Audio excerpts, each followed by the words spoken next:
Salut Martika. Bonjour Sam. Ça va? Ça va et toi? Très bien, merci de m'accueillir dans ta chambre d'hôtel. Hein. Merci à toi d'être venu.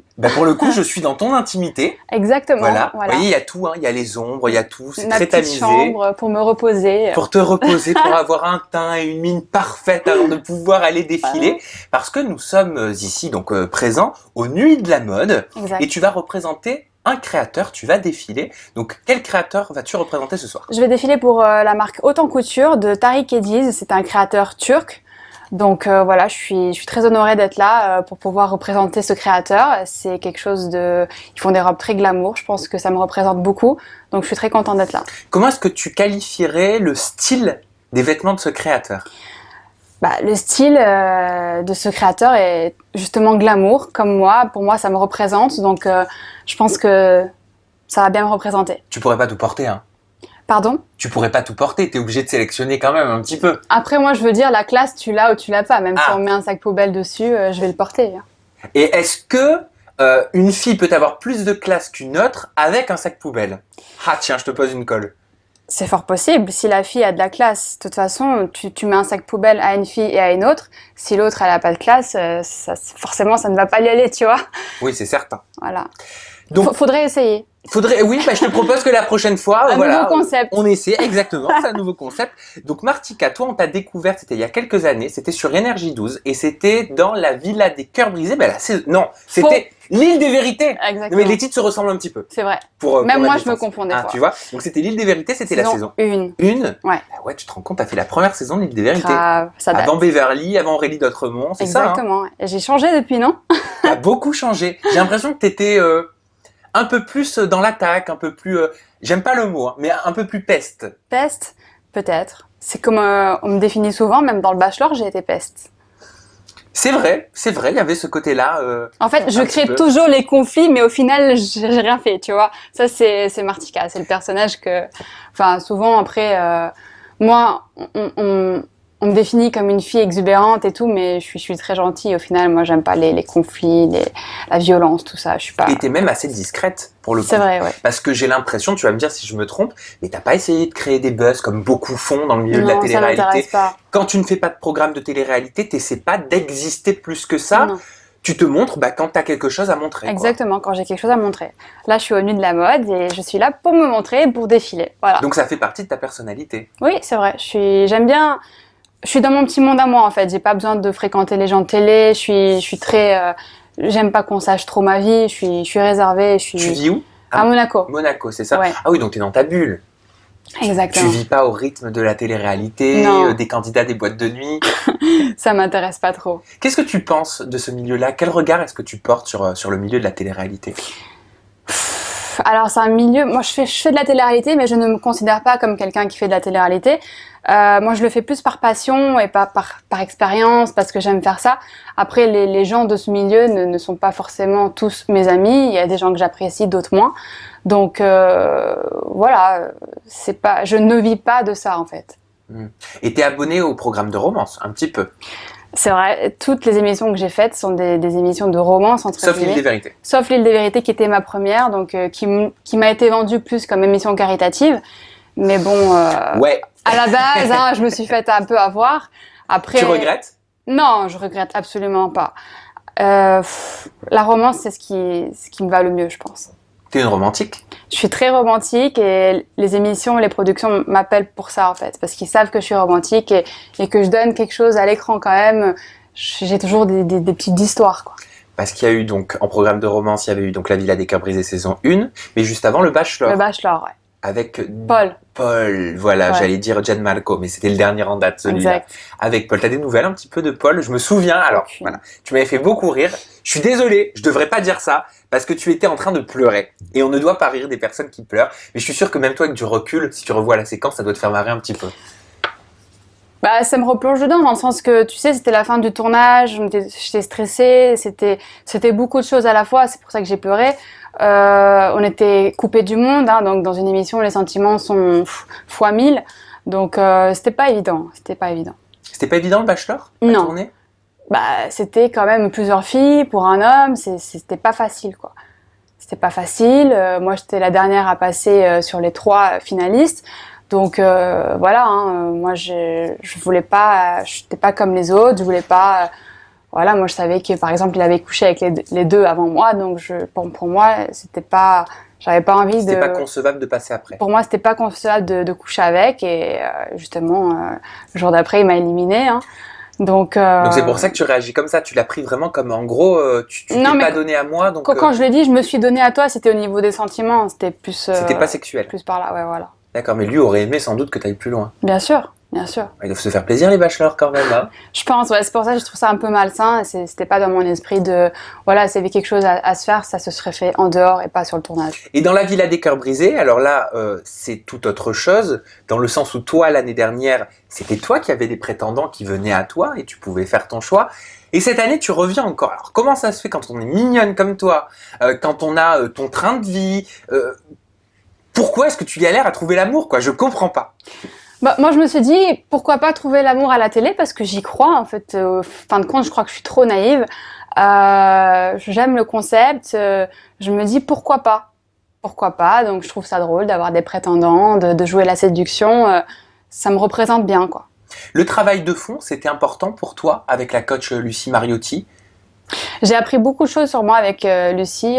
Ouais, c'est une très bonne coach et c'est important. Je trouve que c'est important dans une émission comme celle que j'ai faite, La Villa des Cœurs Brisés, de pouvoir apprendre des choses sur soi, sur son passé, et parfois de te retrouver face à toi, et pourquoi tu es comme ça.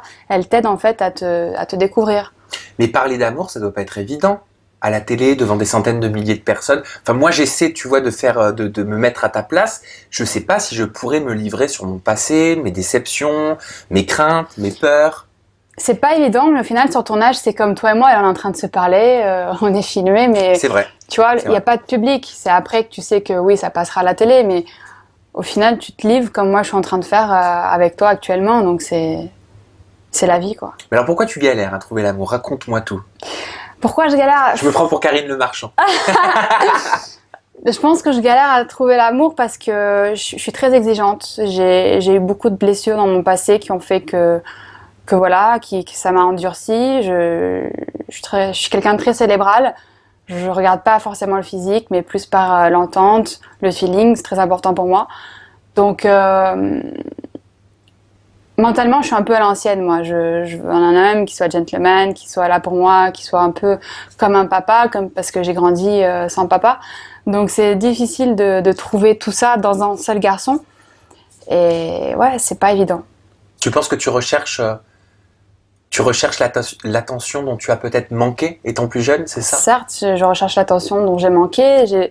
J'ai besoin d'un homme qui soit tout à la fois, mon copain, mon père, mon amant. Enfin, on l'a déjà entendu plein de fois, mais au final, c'est vrai. C'est vrai et c'est pas facile, c'est pas évident. Donc tu mets beaucoup d'espoir, j'imagine, dans tes recherches. Ouais. Et tu dois attendre beaucoup quelque part aussi des hommes. Je suis très exigeante. J'attends beaucoup et quand un homme avec qui je suis fait des choses qui ne me plaisent pas, je vais lui dire parce que il a besoin de progresser aussi et d'apprendre à comment me... C'est-à-dire que tu donnes la chance. Oui, bien sûr, je donne la chance et après, au bout d'un moment, c'est à force de lui répéter des choses, il comprend pas, et ben mon ami, ciao next, on aura essayé, tu vois. Qu'est-ce qui est rédhibitoire pour toi chez un homme ou dans une relation? Ce que j'aime pas? Ouais. L'égoïsme. L'égoïsme, c'est-à-dire? L'égoïsme. L'homme... J'aime pas les gens égoïstes qui pensent qu'à eux, qui sont pas attentionnés. Je n'aime pas les gens présomptueux. Je sais pas si ça se dit. Bien sûr, présomptueux. Bien voilà. Sûr. Et toi, en tant que femme, qu'est-ce qui est important pour toi dans une rencontre? Qu'est-ce qui te fait flancher? Allez, ça peut être physique, ça peut être moral. Un homme attentionné. Moi, j'ai besoin d'un homme qui s'intéresse à moi, comment ça va, comment tu te sens aujourd'hui, qui me traite comme une princesse. Après, voilà, je demande pas à ce que l'homme soit à mes pieds. Moi, je pense qu'il n'y a pas l'homme qui est au-dessus de la femme et il n'y a pas la femme qui est au-dessus de l'homme. C'est 50-50 pour moi. Tout le monde, les deux doivent avoir une certaine domination sur l'autre.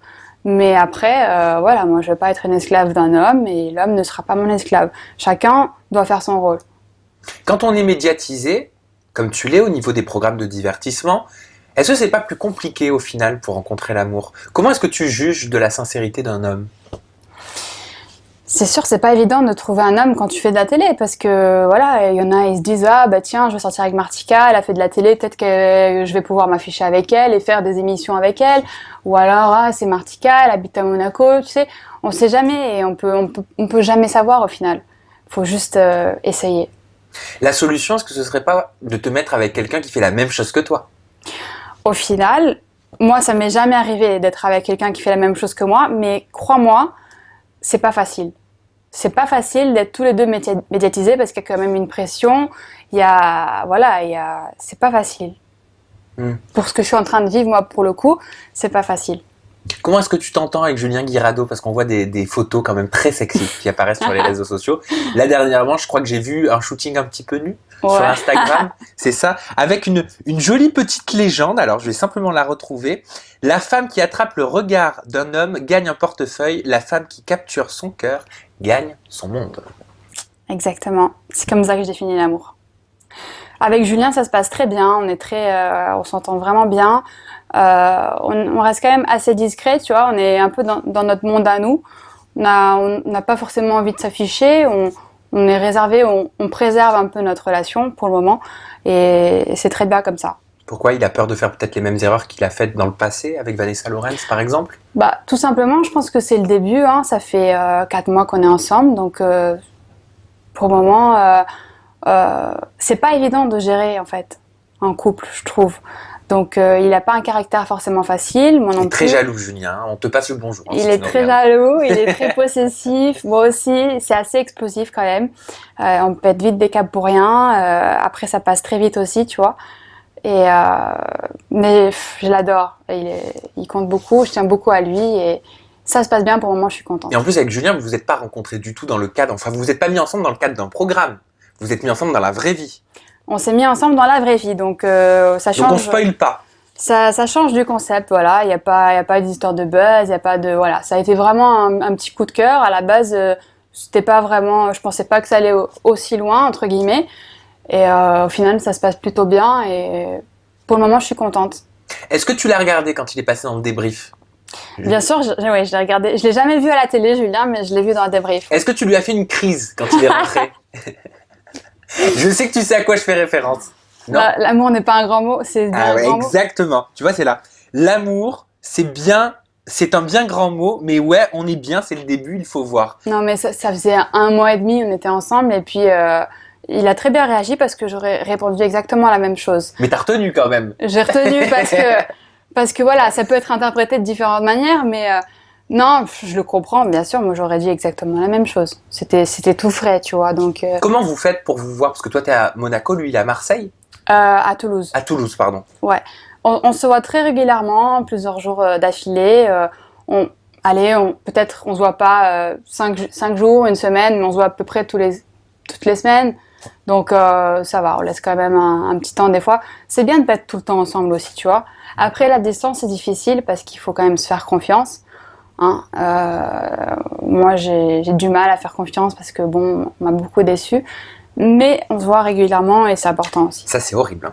Enfin, c'est horrible. De pas avoir confiance, je sais que c'est très difficile à vivre. L'envie, elle y est, mais tu sais pas, tu vois. Tu sais pas quand même. Enfin, c'est plus fort que toi. Mais t'es du genre à fouiller le portable, t'es du genre à regarder les textos. On est tous passés par là, au moins une fois dans notre vie. On l'a tous vécu. Je l'ai fait à mon ex et c'est quelque chose que je veux plus refaire en fait. Donc, ça rend fou, ça rend malade. Ça rend fou parce que je m'en suis rendue malade et je l'ai vécu. Julien, non, j'ai pas envie forcément de regarder dans son téléphone. S'il fera quelque chose de mal, le bon Dieu est là pour le punir, tu vois. Donc moi je me dis, voilà, il fait sa vie, enfin dans le sens où moi ce que je lui demande c'est le respect, il sait très bien. Donc à partir de là où il y a le respect, c'est ce qui compte le plus. Vous en avez déjà parlé? Tu lui as dit ça par exemple, si tu dois faire quelque chose, je préfère que tu me quittes avant? Ouais, je l'ai déjà dit. Je lui ai dit, s'il te plaît, me fais pas d'infidélité pendant que t'es avec moi parce que vraiment je le vivrais très mal, j'ai déjà vécu et j'en ai souffert énormément et je suis vraiment malade de la tromperie, quoi. Je suis genre ça me ferait vraiment beaucoup de mal et je veux pas juste le revivre. Et t'en as parlé ouvertement de tout ça avec lui? Il comprend? Ah oui, absolument, mais lui il me dit non, t'inquiète pas, je te ferai jamais ça, blablabla, tu connais les mecs, hein. Mais bon, on sait jamais. Après, moi je pense qu'il est bien avec moi, on s'entend bien surtout, Donc je pense qu'il a pas besoin d'aller voir ailleurs. Mais est-ce qu'il va pas péter un plomb en regardant l'émission? Parce que dans l'émission, bah on le sait, t'es pas venu pour lui, quoi. Vous vous êtes rencontrés dans la vie de tous les jours. Mm. Donc il va forcément te voir dans des situations qui vont le déplaire. C'est sûr, mais bon, après, ça fait partie du passé. Et moi, au jour d'aujourd'hui, je suis avec lui. Donc, je m'en fous. Pour moi, ça n'a aucune valeur à mes yeux, quoi. Et son ex, Vanessa Lawrence, est-ce que tu la connais? Est-ce que tu as été en contact avec elle? Est-ce que vous avez discuté? Est-ce que vous avez clarifié un petit peu les choses? J'ai connu Vanessa. C'est une très gentille fille. Oui, je confirme. Je respecte leur relation qu'ils ont eue dans le passé. Il n'y a aucun malentendu avec lui. Avec elle, pardon.